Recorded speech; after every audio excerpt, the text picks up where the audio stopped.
स्वागत है आपका फिर से एक करेंट अफेयर स्वागत है आपका फिर से केमिस्ट्री के रैपिड रिवीजन सेशन में। आज हम लोग केमिस्ट्री का लेक्चर नंबर 4 करने वाले हैं, जो कि टोटल लेक्चर कितना हुआ था 9, उसमें से चौथा लेक्चर ये है। ये क्या कहते हैं कि पार्ट 2 है, आवर्त सारणी पीरियोडिक टेबल का पार्ट 2 है, ठीक है। ये ब्रह्मास्त्र बैच 2.0 जो पिछले साल का बैच है उसका ये क्या बोलते हैं कि रैपिड रिवीजन है, जो कि 1 अप्रैल 2024 को सर क्लास लिए थे उसका है, ठीक है। तो आइए क्लासरूम नोट्स को खोलते हैं और रिवीजन करना स्टार्ट करते हैं। तो सबसे पहले तो आज हम लोग स्टार्ट करेंगे किससे, हाइड्रोजन का एटॉमिक नंबर कितना होता है। एटॉमिक नंबर 1 होता है।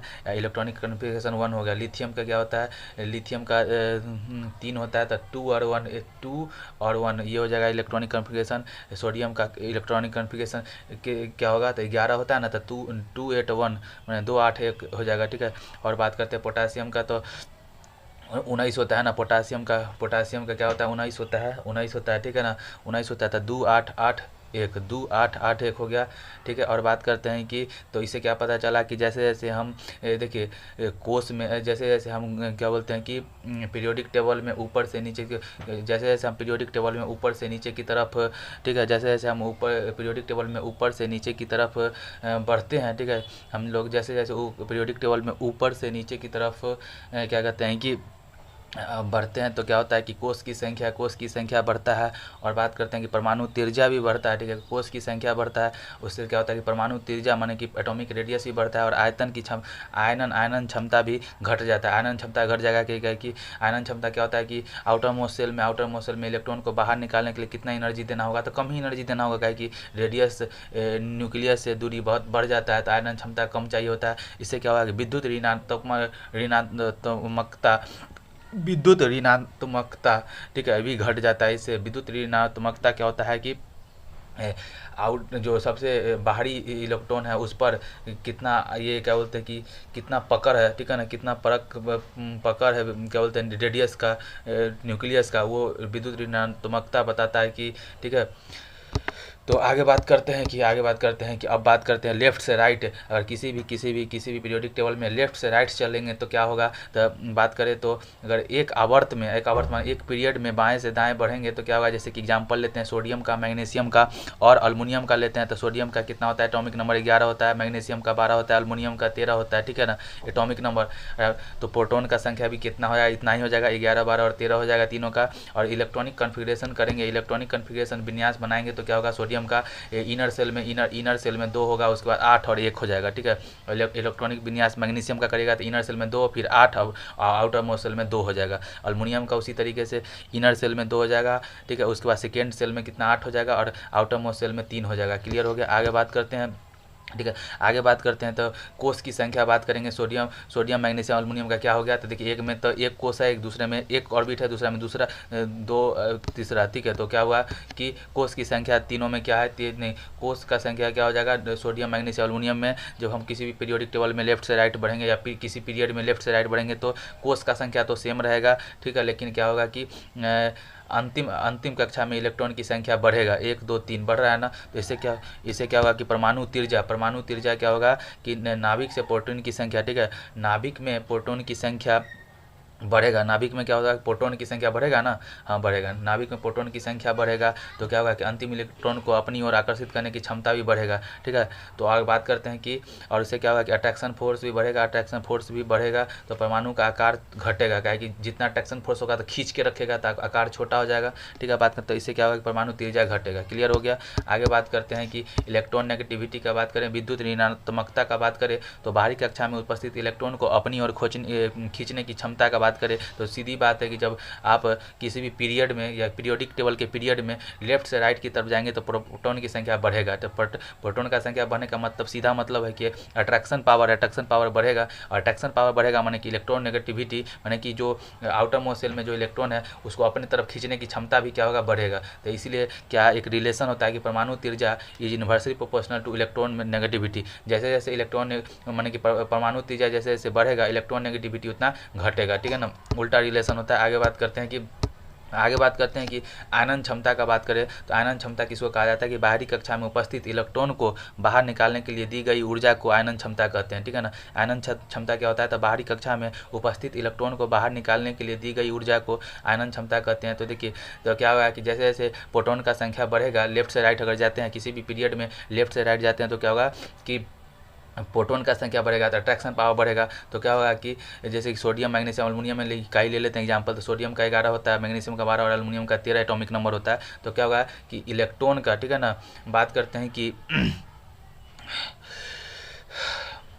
क्या होता है कि क्या बोलते हैं कि जो आउटर मोस्ट सेल है, ठीक है, आउटर मोस्ट सेल है, उसको बाहर निकालने के लिए, ठीक है, मान के चलिए कि सोडियम में अगर 5 न्यूटन फोर्स लगाना पड़ता है, तो एग्जांपल के तौर पे बता रहे हैं, वैसे तो एनर्जी इलेक्ट्रॉन वोल्ट में लगेगा लेकिन फिर भी बता रहे हैं। अगर मैग्नीशियम में 10 न्यूटन फोर्स लगेगा, लेकिन वही एल्युमिनियम में अगर आउटर मोस्ट सेल को हटाना है तो 15 न्यूटन फोर्स लगेगा। क्या है, प्रोटॉन का संख्या बढ़ गया तो अट्रैक्शन पावर बढ़ गया, तो आपको फोर्स ज़्यादा लगाना पड़ेगा निकालने के लिए, ठीक है। तो अट्रैक्शन फोर्स, हाँ ठीक है, तो अट्रैक्शन फोर्स ज़्यादा लगाना पड़ेगा। तो इसलिए क्या बोलते हैं कि प्रोटॉन का संख्या चूँकि एक पीरियड में लेफ्ट से राइट में जाने पर बढ़ता है, तो अट्रैक्शन फोर्स बढ़ जाएगा, जिससे क्या होगा कि पकड़ ज़्यादा अच्छा रहेगा, तो इलेक्ट्रॉन को बाहर निकालने के लिए ऊर्जा अधिक लगेगा, तो आयनन क्षमता भी बढ़ जाएगा, ठीक है। इतना बात क्लियर है। आगे बात करते हैं कि अब यहाँ पे सर बताएं कि एक समरी यहाँ पर दिए हैं सर कि अगर किसी भी पीरियोडिक टेबल में अगर टॉप टू बॉटम आएंगे, ठीक है, किसी भी पीरियोडिक टेबल में अगर टॉप टू बॉटम आएंगे तो क्या क्या होगा। तो कोष की संख्या बात करें किसी भी पीरियोडिक टेबल में, ठीक है, किसी भी पीरियोडिक टेबल में अगर टॉप टू बॉटम, ठीक है, किसी भी पीरियोडिक टेबल में अगर टॉप टू बॉटम आएंगे तो क्या होगा कि कोष की संख्या माने कि क्या बोलते हैं कि ऑर्बिट का संख्या बढ़ेगा, और परमाणु त्रिज्या भी बढ़ेगा, फिर विद्युत ऋणात्मकता घटेगा और आयनन क्षमता भी घटेगा। अगर किसी भी पीरियोडिक टेबल में लेफ्ट टू राइट जाएंगे तो क्या होगा, प्रोटॉन का संख्या बढ़ेगा तो परमाणु त्रिज्या बढ़ेगा, इलेक्ट्रॉन नेगेटिविटी बढ़ेगा और आयनन क्षमता भी बढ़ेगा, ठीक है। आगे बात करते हैं कि यहाँ पे देखिए एक है परमाणु त्रिज्या क्या होता है। तो परमाणु त्रिज्या हमेशा इन्वर्सली प्रोपोर्शनल होता है विद्युत ऋणात्मकता का, आयनन क्षमता का और इलेक्ट्रॉन बंधुत्वता का, ठीक है। तो क्या कहते हैं, परमाणु जो त्रिज्या होता है, परमाणु त्रिज्या जो होता है विद्युत इन्वर्सली प्रोपोर्शनल होता है विद्युत ऋणात्मकता का, आयनन क्षमता का और इलेक्ट्रॉन बंधुता का, ठीक है। आगे बात करते हैं, देखिए ये पीरियोडिक टेबल है, तो यहाँ पे सर यही बताने का कोशिश करें कि इलेक्ट्रॉन नेगेटिविटी और ये सब कहते हैं कि जो अभी हम ऊपर में समरी बताया उसमें आप इसमें देख सकते हैं कि जब पीरियोडिक टेबल में टॉप टू बॉटम जाएंगे तो क्या होगा कि किसी भी तो एटम का साइज बढ़ता चला जाएगा, उसमें ऑर्बिट का संख्या बढ़ेगा तो अट्रैक्शन फोर्स घटते चला जाएगा, अट्रैक्शन फोर्स घटेगा तो इलेक्ट्रॉन नेगेटिविटी घट जाएगा, ठीक है, इलेक्ट्रॉन नेगेटिविटी घटे, आयनन क्षमता भी घट जाएगा, ठीक है। उसी तरीके से अगर लेफ्ट टू राइट जाएंगे तो क्या प्रोटॉन का संख्या बढ़ेगा तो अट्रैक्शन फोर्स बढ़ेगा, तो रेडियस का साइज घटेगा, उसका अट्रैक्शन फोर्स ज़्यादा होगा तो एटम का साइज छोटा हो जाएगा, ठीक है। तो ये सब बात है, साइज छोटा हो जाएगा तो इलेक्ट्रॉन नेगेटिविटी बढ़ जाएगा, आयनन क्षमता बढ़ जाएगा, ये सब बात इसमें सर बताए थे, ठीक है। आगे बात करते हैं कि अब बात करते हैं पूरे का पूरे ये पीरियोडिक टेबल जो दिख रहा है ये कैसे कैसे अरेंज किया हुआ है उसको देखते हैं। तो देखिए हम लोग पहले बता दिए कि मोजले जिन्होंने मॉडर्न पीरियोडिक टेबल दिया था उसमें टोटल पीरियड 7 था और टोटल ग्रुप 18 था। तो कैसे कैसे बांटा गया, तो जो ग्रुप क्या बोलते हैं कि जो ग्रुप 1 और 2 है वो उसको एस ब्लॉक कहा जाता है, और 3 से लेकर 12 तक के ग्रुप को डी ब्लॉक कहा जाता है, और फिर 13 से लेकर 18 तक के ग्रुप को पी ब्लॉक कहा जाता है। और जो लेंथेनाइट और एक्टिनाइट है इसको अलग ब्लॉक में रखा गया है, ठीक है। एफ ब्लॉक में इसमें 14 एलिमेंट आते हैं, ठीक है। आगे बात करते हैं कि कुल ज्ञात तत्व कितना है, 118 है, ठीक है ना। कुल ज्ञात तत्व कितना 118 है, और प्राकृतिक रूप से कितना पाया जाता है, 94 पाया जाता है, 94 प्राकृतिक रूप से पाया जाता है। और बात करते हैं कि वैज्ञानिक द्वारा संश्लेषित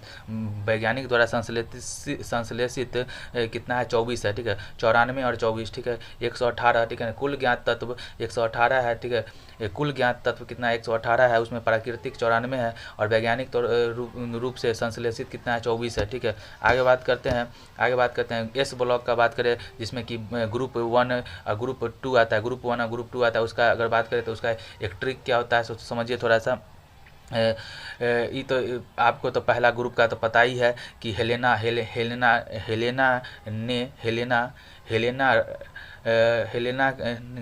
करे हेलेना करे रब से फरियाद। दूसरे क्या lithium, lithium sodium potassium rubidium caesium और फ्रांसियम, ये हो गया। ये सिंबल होता है लिथियम के Li, सोडियम का Na, पोटासियम का K, रुबिडियम का Rb, सीजियम का Cs और फ्रांसियम का Fr होता है। ठीक है, क्लियर है। उसी तरीके से ये ग्रुप 1 क्या होता है, एक क्षारीय धातु होता है, अल्कली मेटल होता है, ये नरम होता है, क्रियाशील होता है। ठीक है ना, सिर्फ हाइड्रोजन को छोड़ दीजिए, हाइड्रोजन अपवाद है। ठीक है, ग्रुप 2 का बात करें तो ग्रुप 2 का ट्रिक होता है बेटा मांगे कार स्कूटर बाप रोए। ठीक है, तो बेटा से हो गया बेरिलियम, सिंबल Be होता है। मांगे का हो गया मैग्नीशियम, सिंबल Mg हो गया। कार का हो गया Ca माने कैल्शियम, Ca होता है कैल्शियम का सिंबल। अब बात करते हैं स्कूटर का Sr हो गया स्ट्रोंशियम। ठीक है, आगे बात करते हैं बाप तो बेरिलियम हो गया, बेरिलियम Ba। ठीक है, बात करते हैं सिंबल। और बात करते हैं रोए का मतलब है रेडियम। ठीक है, सिंबल हो गया Rd। ठीक है, तो इसको क्या कहा जाता है, क्षारीय मृदा धातु कहा जाता है। इसको क्या कहा जाता है, क्षारीय मृदा धातु कहा जाता है, अल्कलाइन मेटल कहा जाता है। क्या कहा जाता है, अल्कलाइन मेटल कहा जाता है। आगे बात करते हैं वैलेंसी का बात करते हैं कि संयोजकता क्या होता है, किसी भी एलिमेंट का संयोजकता कैसे पता करते हैं। तो इलेक्ट्रॉन को त्यागने या ग्रहण करने की क्षमता को क्या कहते हैं, कि इलेक्ट्रॉन को त्यागने या ग्रहण करने की क्षमता को क्या संयोजकता माने कि वैलेंसी कहा जाता है। कि तत्व के बाहरी कोश में अगर 8 इलेक्ट्रॉन, ऐसा क्या कहा जाता है कि अगर कोई भी एलिमेंट को कोई किसी भी एलिमेंट को क्या कहते हैं कि स्टेबल होना है तो उसके तत्व के बाहरी कोश में 8 इलेक्ट्रॉन होना चाहिए। ठीक है ना, और उससे कम है तो अगर थोड़ा कम है, 8 से थोड़ा कम है तो वो ग्रहण करना चाहेगा, और बिल्कुल ही 1-2 है तो त्यागना पसंद करेगा। ठीक है, तो बात करते हैं कि इलेक्ट्रॉन को अगर त्यागेगा तो पॉजिटिव आयन होगा, और इलेक्ट्रॉन को ग्रहण करेगा तो नेगेटिव आयन बनेगा वो। ठीक है, तो बात करते हैं एस ब्लॉक का बात करें तो इसमें क्या लिथियम का है, तो 2 और 1, तो 2 हो गया, और 1 है तो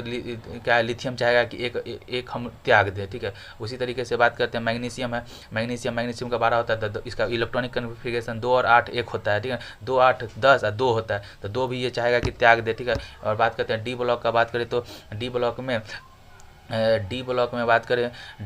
सभी धातु सभी धातु होता है। डी ब्लॉक में क्या होता है कि सारा का सारा धातु होता है। ठीक है, डी ब्लॉक में सारा का सारा धातु माने मेटल होता है, और ये ग्रुप 13 से लेकर ग्रुप 12 के बीच में आता है। इसको संक्रमण धातु भी कहा जाता है। ठीक है, ट्रांजिशन मेटल भी कहा जाता है। क्या कहा जाता है, ट्रांजिशन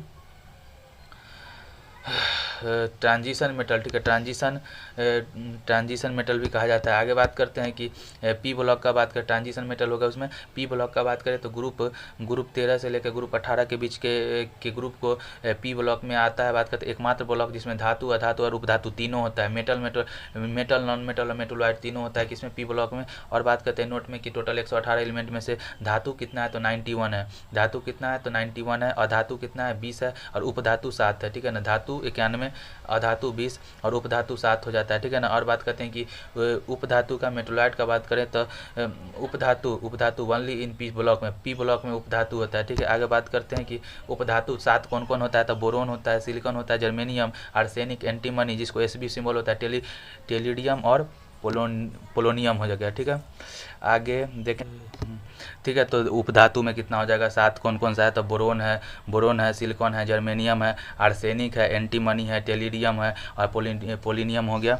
ठीक है, आगे बात करते हैं ग्रुप 18 में कौन क्या आ जाएगा, तो इसका ट्रिक क्या होता है, हरभजन, नेहरा, अगरकर, 0 रन माने कि helium, neon, argon, krypton, xenon, radon. ठीक है, इसका अगर इलेक्ट्रॉनिक कन्फिगरेशन निकालेंगे तो क्या होगा कि आपको आउटर मोड सेल में कंप्लीट 8 सेल मिलेगा, 8 इलेक्ट्रॉन मिलेगा। तो अक्रिय गैस का दूसरा नाम आदर्श गैस, इनर्ट गैस, उत्कृष्ट गैस, नोबल गैस, शून्य गैस, ये सब होता है। बात करते हैं कि गोताखोर कौन सा इस्तेमाल करता है, तो गोताखोर क्या इस्तेमाल करता है, हीलियम का इस्तेमाल करता है।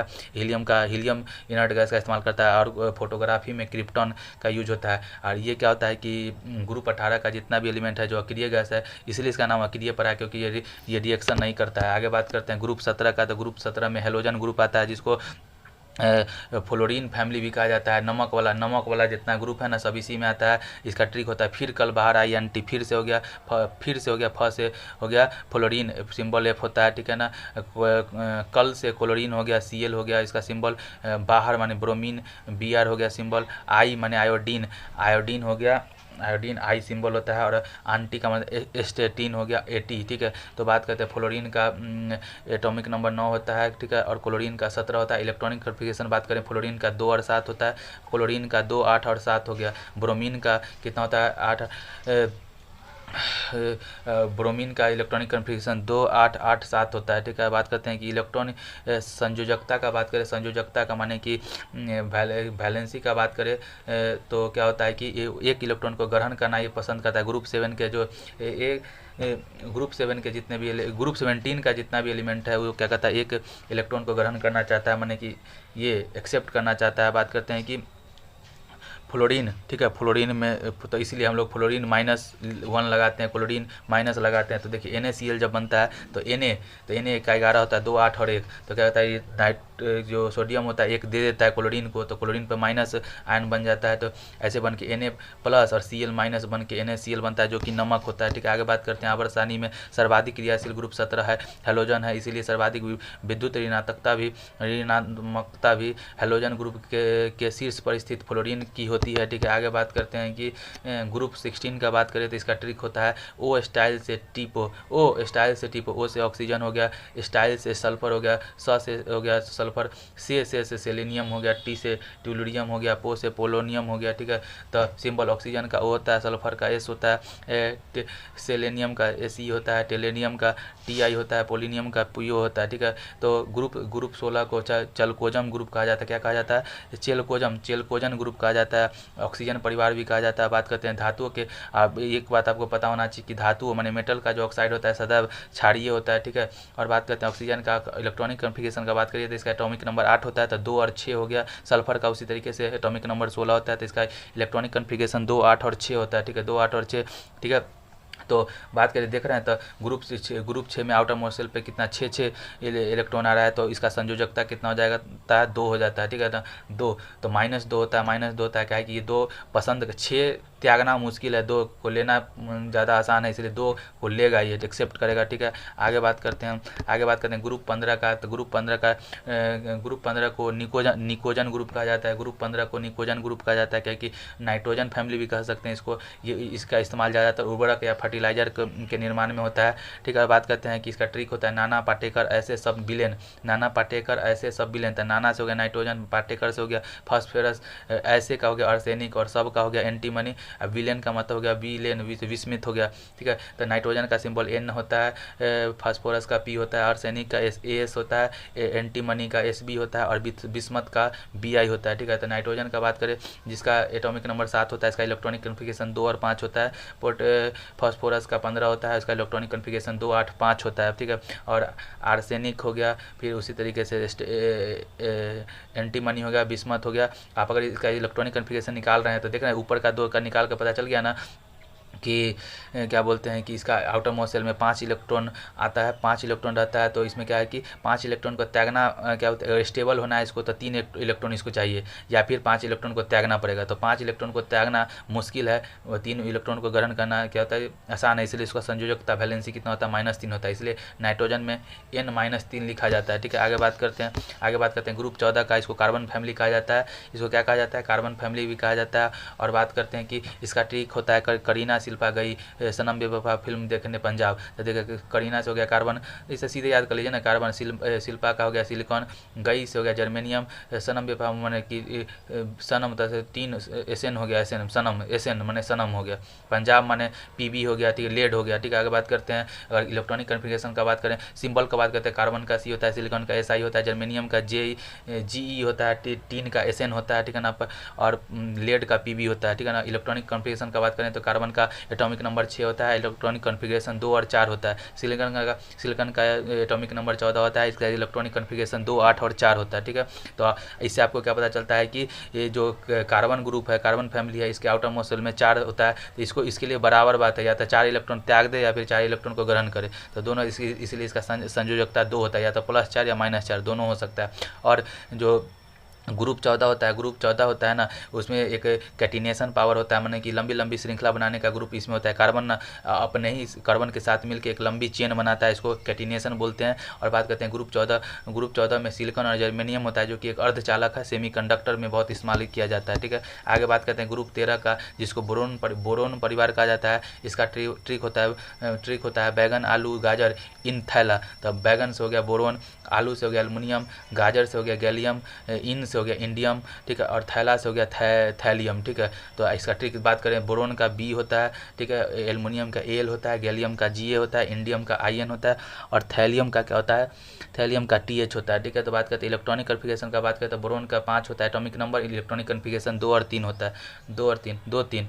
अगर बात करते हैं एल्युमिनियम का 13 होता है एटॉमिक नंबर, इलेक्ट्रॉनिक कन्फिगरेशन 2 8 और 3, ठीक है। तो इससे क्या पता चला कि आउटर मोस्ट सेल में इसमें क्या होता है कि 3 इलेक्ट्रॉन होता है, इसलिए इसका संयोजकता क्या होता है कि 3 होता है, +3 होता है, ठीक है। तो एल्युमिनियम पे क्या लिखा था, Al+3, इसीलिए लिखा था, ठीक है। क्लियर है। आगे बात करते हैं नोट में बात करते हैं एफ ब्लॉक जो होता है ना, उसमें क्या होता है कि लेंथेनम और एक्टिनम में मिला के टोटल 4 14 14 माने कि 28 एलिमेंट होता है। और सबसे भारी धातु कौन होता है, ऑस्मियम होता है। दूसरा पॉइंट सर लिखवाएं कि सबसे भारी धातु कौन होता है, ऑस्मियम होता है, OS इसका सिंबल होता है, OS, और इसका एटॉमिक नंबर 76 होता है, ठीक है ना, 76 होता है।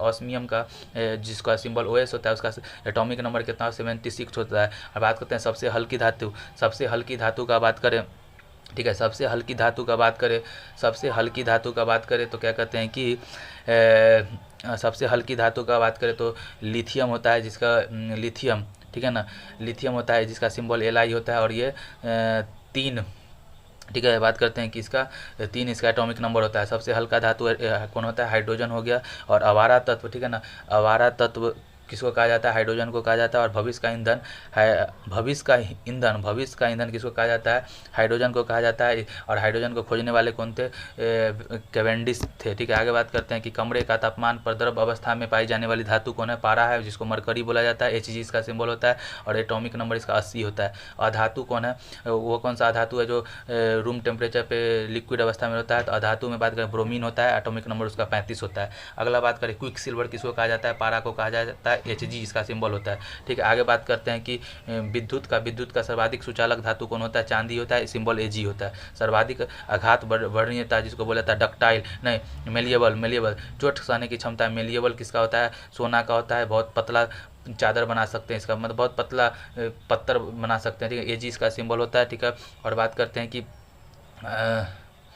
ठीक है, आगे बात करते हैं, Ag हो गया, गोल्ड हो गया। आगे बात करते हैं क्वाइन ग्रुप में कौन कौन आता है, सिक्का बनाने वाला धातु कौन होता है, ग्रुप 11 में जितना भी एलिमेंट है उसको क्वाइन ग्रुप कहा जाता है, जिसमें कॉपर आता है, तांबा जिसको बोलते हैं, फिर अर्जेंटनम जिसको चांदी कहा जाता है, Ag सिंबल होता है। ऑरम जिसको सोना कहा जाता है, Au उसका सिंबल होता है। तो बात करते हैं कॉपर का एटॉमिक नंबर 29 होता है, और क्या बोलते हैं कि चांदी का 47 होता है, और ऑर्गम माने सोना का 79 होता है। बात करते हैं